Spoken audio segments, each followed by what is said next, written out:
রাজধানীর শাহবাগে হাদি হত্যার বিচার দাবিতে চলমান বিক্ষোভ ও পুলিশের সঙ্গে ব্যাপক সংঘর্ষের মধ্যেই আগামী নির্বাচন নিয়ে নিজেদের অনড় অবস্থানের কথা জানিয়েছে ইনকিলাব মঞ্চ।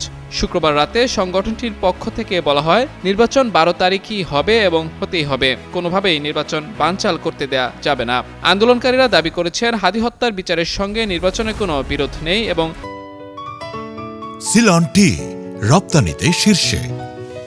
নির্বাচন ভণ্ডুলের অপপ্রচারটি ভিত্তিহীন। শুক্রবার রাতে জরুরি সংবাদ সম্মেলনে ইনকিলাব মঞ্চের নেতা আব্দুল্লাহ আল জাবের বলেন, শত সমস্যা থাকলেও 12 তারিখ নির্বাচন হতে হবে। আমরা আর কোনো ভাইকে হারাতে চাই না। নির্বাচনের পর যে দলই ক্ষমতায় আসুক না কেন, তারা যদি এই হত্যাকাণ্ডের সুষ্ঠু বিচার না করে তবে তার পরিণতি ভালো হবে না। এদিকে বিকেল থেকে জুলাই যোদ্ধা ও তরুণ রাজনীতিবিদ শহীদ ওসমান হাদির বিচার দাবিতে শাহবাগ এলাকা উত্তপ্ত হয়ে ওঠে।